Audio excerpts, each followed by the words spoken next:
I got a message the other day on Instagram, or it was actually a comment on one of my posts, and it was from someone who was purporting to be posting this in my best interest and out of concern for me, and who knows. But basically, what they were saying is that they were puzzled. This person was puzzled by the fact that I was continuing to support Marilyn Manson and was continuing to put so much of my time and my energy into making these videos. And this person said something to the effect of, and I'm paraphrasing, but something to the effect of like, what do you really hope to achieve with this? How far is this really going to take you? And they said, won't you get exhausted by these Marilyn Manson fans, or don't let them exhaust you? Not sure what this person meant by that. But it's this Marilyn Manson thing is interesting because it's something that not a lot of people in my life get. Not and it's not their fault. It's just that it's not something that is interesting to them, and it's not something where they have read another perspective than what the media is giving.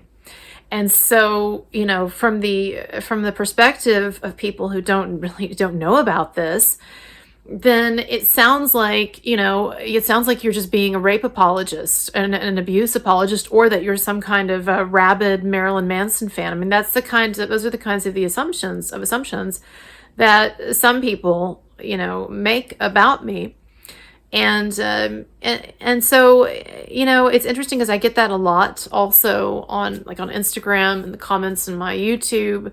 A number of people saying, "Oh, you're obviously just a Manson fan and everything." And I guess, people just want to not believe me and discount what I've been saying since the beginning. They can, but actually, I did not come into this as a Marilyn Manson fan. And I guess I would say now, am I a fan? Well, to the extent that I have had a reason now to look at more of his work, or listen to more of his songs, and see more about his performances, and then the artistry of how he presents himself. Right?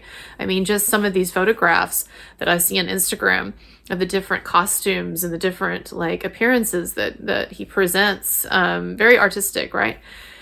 But and sure, yeah. I guess I've become a fan of that to a degree. I don't think I'm particularly, heavily emotionally invested in it. I do think that I've gained a certain respect for how he's conducted himself throughout this, which I think has been done with a great deal of dignity up to this point, and I'm sure to continue, and a great deal of intelligence. And it is true that by being silent, he has basically, and by kind of holding back in a number of ways, he has created a space for these accusers, these women, to really wear themselves out, and also to dig the hole, that they're digging for themselves, to dig it deeper, metaphorically speaking. It is really very astounding to me. I don't know if the word is, I want to say the shamelessness that these women have exhibited, but actually it goes beyond that. I'm perplexed by the complete seeming lack of caution in what they have done, and in the extent to which they are willing to take this.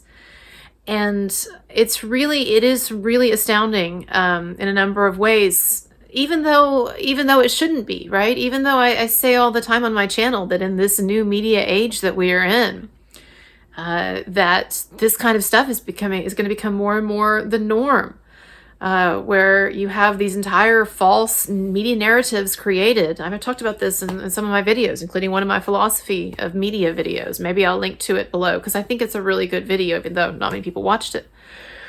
But if you want to understand what is going on, why is our media, which we would like to think would be a purveyor of some kind of truth, why is it so often that the media is the opposite? Why does it create these false narratives? And how do these narratives catch on so fast? You know, if you're thinking about like cancel culture or what happened to Marilyn Manson, I mean, it's just almost in a blink, right? It's like a kind of a swarm comes in. And, or I think about like the movie Piranha. Did you ever see the movie Piranha? I love those movies. I love the ones from the 70s. Wait, it was like the late 70s, early 80s? That was the Piranha movies? Did you know that Piranha 2 was like James Cameron's first film, basically, or it was like his first like studio film? I think he did it for Roger Corman, didn't he? I'm not an expert on that, but I do know Piranha 2, directed by James Cameron, and it's scary. What happens in Piranha 2 is that they get wings. So you've got the flying piranha. So it's not just in the water, right? They're coming out of the water and they're flying at you. So James Cameron directed that. Hey, it was pretty good for what it was. B movie. But do you think about like the Piranha movies, or if you watch the latest one years ago by, what's his name? Is it Alexandra Aja or whatever? I can't pronounce it, but he's done, he did the Hills Have Eyes remake and he did the Piranha remake. But anyway, like somebody will be out and like swimming or whatever, and then the piranha come in and they just like swirl around that person, and within like no time at all, they've just like taken that person apart, this swarm. And I feel like that is a representation of what happens in these media situations where people are vilified and crucified, and the media, is judge, jury, and executioner, basically. And to me, it is reminiscent of this kind of like piranha swarm. And I feel like that's kind of like my vision of what's been happening to Marilyn Manson. Is it just seems like you just have this group of women who, as we've talked about before, have been discredited, or should have been discredited if anyone was paying attention. Check out my videos. If you don't know what I'm talking about, check out some of the websites, Instagram sites that present this information. Stand by your Manson. There are others. But anyway, and so, yeah, so I feel like it was just a kind of a media swarm, and it was a hit job, and we've talked about this before. But it is really astounding, the shamelessness and the lengths to which they're going. And I have to say, I have to concede, I think of myself as a very intelligent person, and I think of myself as astute, and I feel like my analysis of this situation so far over the preceding months has been on target mostly. But I have to say that I really did not see the HBO documentary coming. I really was surprised, and that's saying something, because this whole thing, I feel like, this whole bizarre situation, this whole like perfect storm, is something that I thought there weren't any more surprises, but I wasn't expecting it. In fact, I made a video on New Year's Eve, in which it was a New Year's Eve message to the Marilyn Manson hoaxers like Evan Rachel Wood and Esme Bianco, and also to Amber Heard. So if you haven't seen it, take a look. My point is that I didn't see this coming. I was really shocked, and so and the brazenness of it. I mean, the fact that they're not just going after him in a lawsuit. They're not just going after him in the media, but in a documentary. And it turns out, of course, the documentary film crew was there with Evan Rachel Wood when she, supposedly made the decision to name Manson. What was that, back in February, as her abuser? Name Marilyn Manson as her abuser. Come on. It was a media. It turns out that she's known the documentary maker for years, the director for years. This thing has been years in the making. And, this and the Phoenix Act and it's just all of it. It is a contrived media creation. And it really is a kind of a multi-layered, I don't know what to call it, a kind of multi-layered like project that Evan Rachel Wood seems to have constructed. An entire professional agenda for herself that is going to rely on this Saint Joan of Arc image of her as a crusader against domestic violence, and someone who's standing up and calling out her past abuser Marilyn Manson for the stuff that he supposedly did. So I mean, it's really Okay, the word I was looking for, a campaign. It's like she is waging, Evan Rachel Wood, and some of these other women as well, but really Evan Rachel Wood, at the head of it, waging a campaign against this man, a multi-pronged media campaign. And if they were running for president or something against each other, it would make sense. But that's very bizarre. She has singled this man out from her past and has psychologically projected onto him all of these internal demons. And who knows, maybe she was at some point sexually assaulted, raped by someone. Maybe she has gone through some abuse. I think she's a disturbed person, so there's probably was something that contributed to it at some point in childhood or later on in life. I don't know. Okay, I have no knowledge of that, but I'm just saying that to do what she is doing and to go after Manson and to fabricate this notion of this man as this abusive monster and to project all of this onto him. Yeah, it's really something. It's really something. And then, of course, you have the others, too, who are also very brazen. Esme Bianco. Look at my video on her interviews that she did. Ashley Morgan Smithline and the others. And I mean, again, you can look at my other videos. You can look at some of these other Instagram sites that follow all this stuff. So yeah, I feel like, do I feel like, so getting back to the original thing that I wanted to address, which was this comment from this person who basically was trying to say, look, what you were doing with this Marilyn Manson stuff is a kind of an exercise in futility. It's a dead end. It's not going to go anywhere. You've hit a wall,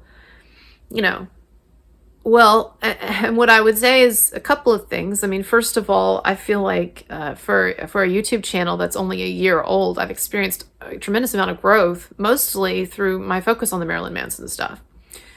But the other thing that I would say is that I don't think we are anywhere near the peak of this media story. I could be wrong. I've been wrong before, but my hunch is that this thing is going to follow the trajectory of the Amber Heard, Johnny Depp scenario, that paradigm, in which it takes a long time for the media to catch on and for people to learn about this. But it's going to happen. It's already in the process of happening. And you have a trial. It's not going to be the same charade as the UK trial, libel trial was. This is going to be a legitimate trial. Things are going to come out. I do think that the tide is about to turn, and it already is turning on the Johnny Depp Amber Heard thing, and that there's going to be a huge story at the end of this. A huge story about this hoax that Amber Heard perpetuated against Johnny Depp. Now, you might say to me, okay, but Johnny Depp is a huge star who's known and beloved by everybody. Marilyn Manson, also a huge star, but not on the level of Johnny Depp and more of a niche market. No offense, but it's just, he's not as all around. Like, my mom is not a Marilyn Manson fan. She loves Johnny Depp, right? It's funny. My mom, she has no familiarity with the situation or didn't even know who Marilyn Manson was. My mom, bless her heart, is very, very, what's the word I would use? She's what you would call, a good woman, and has, and very kind of innocent, born again Christian Baptist, grew up in Louisiana and East Texas, and is just kind of very open about the fact that she's not sophisticated, and so forth. And so, like, she didn't even know who Marilyn Manson was. And I was trying to explain to her while I was making these videos, and I said, well, okay, let's watch a music video, and this will give you a good idea. So I put on a Marilyn Manson music video, and I can't remember which one it was, but whatever was going on in it, it was disturbing. And I think he was wearing lingerie and also looked really, messed up. And my mom, I was like, Mom, this is Marilyn Manson. And my mom was just like, oh my God. Like I was showing her like a vision of the devil or something. Anyway, but So where was I going with all of that? I'm not sure. I started laughing about my mom. But yeah, I think that, do I think that what I'm doing is an exercise in futility? Oh, no, because what I think is going to happen is, even though Marilyn Manson is not a star on the level of Johnny Depp, and even though he's not as nearly as, widely loved or appreciated, I think that this is still a major story that you had. I mean, I don't know that I've ever seen anything quite like it. I mean, people talk, we could talk about the Crucible and the Salem witch trials, and there are different like analogies when in history people have gotten together and have in a conspiracy and have perpetuated a hoax against someone, and we talk, witch hunts and things like that. But this is just a different kind of thing. It is a thing of the media age, and it also is a product of Me Too, and it's just a particular type of perfect storm where you have where you could have these different women, coming together, being recruited, as we know now, by Evan Rachel Wood. And you'd have this number of women aided and abetted by Me Too, by the media, with the complicity of the media, with the complicity of the Me Too movement in general.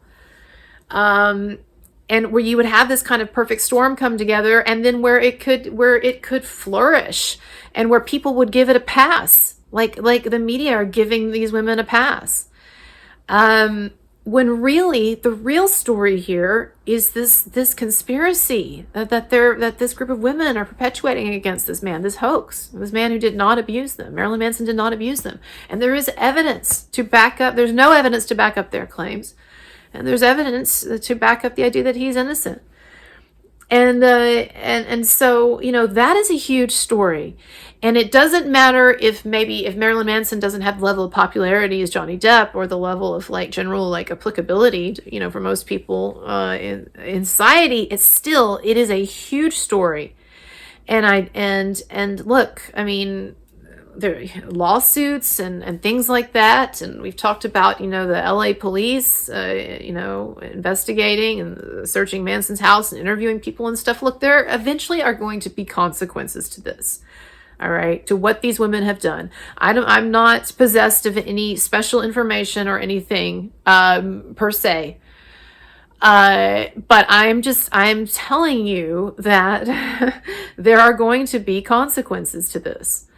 You cannot do this level, first of all, in just a basic karmic sense, and maybe a number of you don't believe in karma, and that's fine, but I don't think that this kind of behavior will be indefinitely rewarded by the universe. And you just might say, well, that's just crazy or whatever, but fine, but that's, but I don't think it's crazy. But even beyond that, common sense tells you that you can't, they can't do all of this stuff they're doing without there being some repercussion, without them eventually going down in some way, in terms of the media turning on them, in terms of the truth getting out, in terms of some kinds of legal proceedings.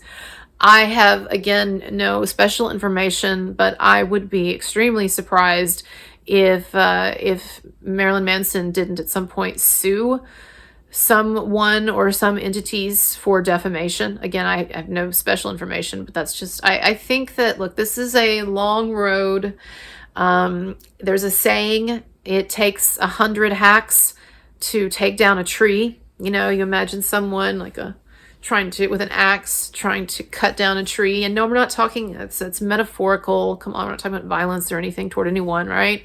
But I'm talking about a tree as in Manson has been for the last year and continues to, and in the future is facing this huge now obstacle, which is this hoax that's been perpetuated against him and has tried to ruin him largely successfully in the media. You have, except for Kanye West, bless his heart, standing up for him. And so the point is to bring down that hoax. If the tree is the hoax, to bring that down, to cut that down, we start off with little hacks. But over time it will have a cumulative effect. And I do think that when that tree comes down, I don't think that it's going to go unnoticed. I think there are going to be ramifications. I hope there are going to be legal ramifications.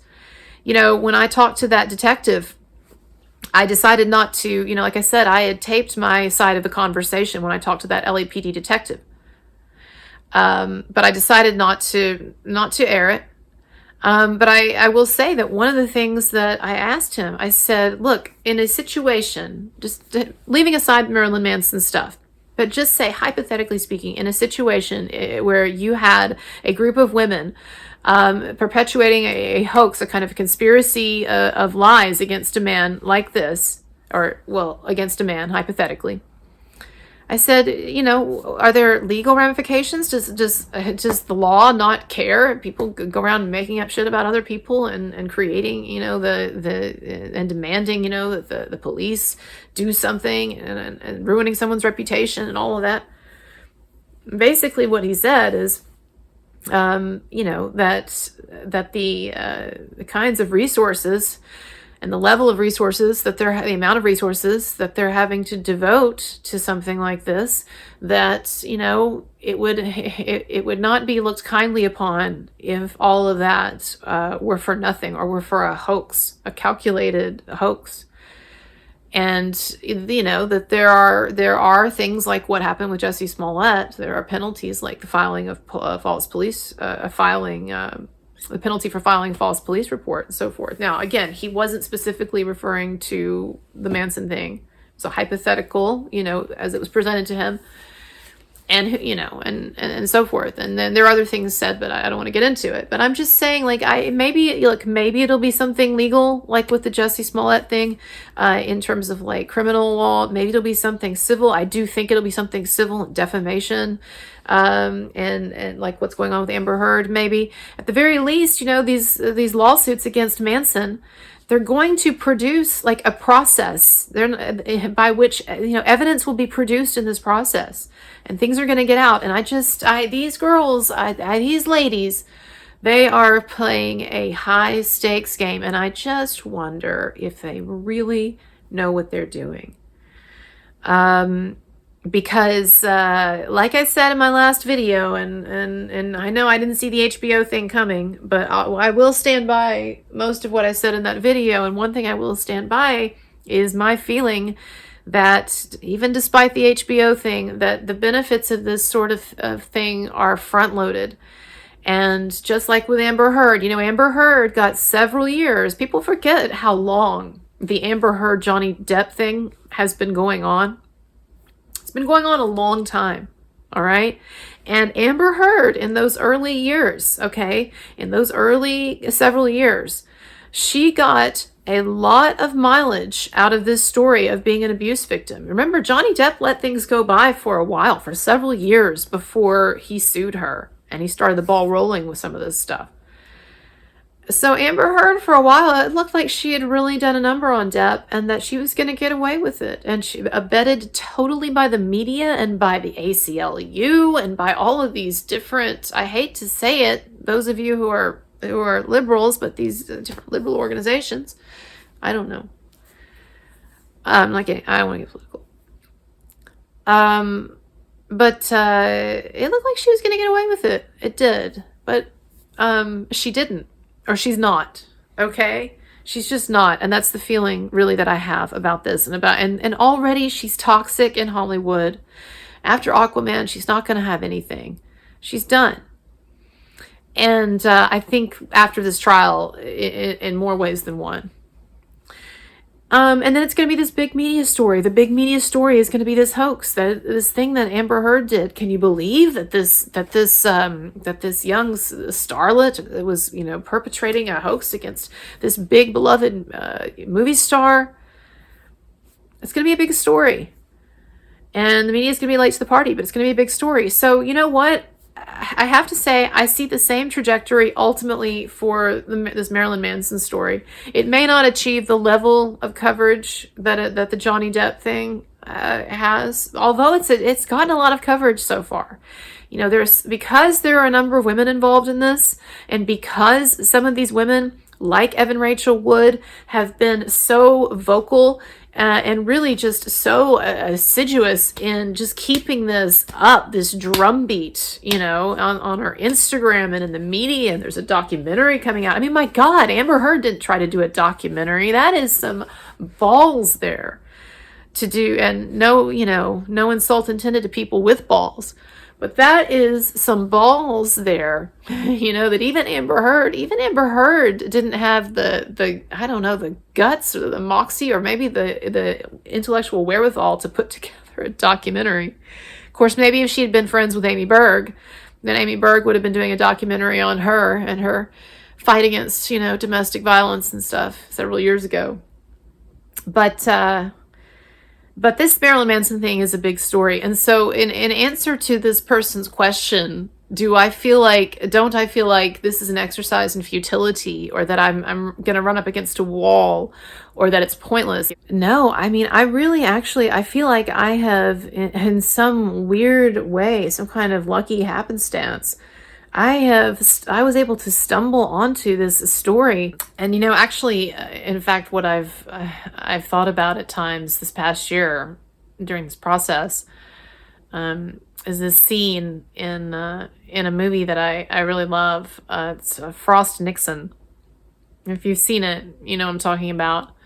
Anyway, but there's this moment toward the end of the film. It's kind of like a really like climactic moment, where this guy gets a call from President Nixon, from Richard Nixon, and he's going to interview Nixon the next day. And Nixon knows that this guy, David Frost, who's interviewing him, is the next day is going to really go after him, and is going to try to get him to trip up. Going to try to get him to say something, that'll make himself Nixon look bad. Try to make him say something that'll be big news, right? And so Nixon is he's pumped up for this, and he calls David Frost, the interviewer. He calls him the night before the interview, and he says to him, "I am going to come at you with everything I've got." And I love that moment. I love that. I mean, Richard Nixon, he's definitely not the hero of the film, but it is a moment there of such unbridled determination and grit, even though it's in the mouth of the guy who's basically the villain of the film. I think that, and of fearlessness. He's saying, I'm about to get into the ring with you, and I'm going to do what it takes to get you to the ground. And again, so everybody understands, I'm using metaphors. Obviously, I'm not talking about actual violence, but that is the kind of attitude that I have about this. That far from feeling like what I'm doing and what some of us are doing, I really feel like a very sort of great determination and fearlessness about this. Because when I first started making these videos about Manson, for a little while I was kind of split on it. I had questions, I had skepticism. And if you go back and you watch my original video, my first video, it was called A Contrarian Perspective on Marilyn Manson. I'm very sort of iffy on it, but I'm saying, hey, hold on, presumption of innocence, and there's some stuff that doesn't make sense here, whatever. But very quickly, I came to believe that he is innocent of this. And since then, far from feeling exhausted by this situation, I feel more and more emboldened and fearless about it. And so, that's my attitude. I'd say I take my attitude from that film, from that line in that film. I am going to come at these hoaxers with everything I have got. And I'm not afraid of whatever they can do to me, because I don't know. I don't care. And I'm just very, very certain that this is what I'm supposed to be doing right now. And it's actually very sort of rare in life that you feel this kind of certainty, that you know that you're on the right path with something, and you know that you're doing something that matters in some way, or that's going to pan out, or that means something. And I don't know, maybe I'm delusional or whatever, but that's what I feel about this. Far from this being some kind of a dead end, this story being a dead end, or this movement being a dead end, I actually feel like it really just is still at a kind of a beginning.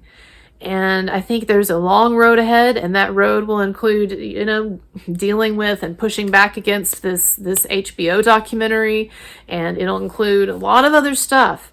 And of course, it'll include me continuing to put interviews out here, and hopefully there's more people that I can interview, and more people want to come forward, and so forth. But I'm just saying, this is a long road with lawsuits and who knows what else.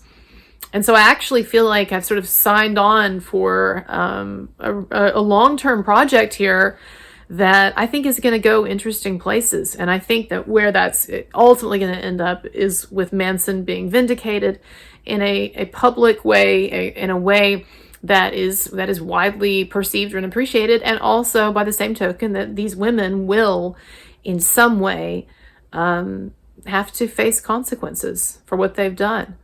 Maybe nothing more than media or social vilification, but I think it's going to involve legal consequences as well.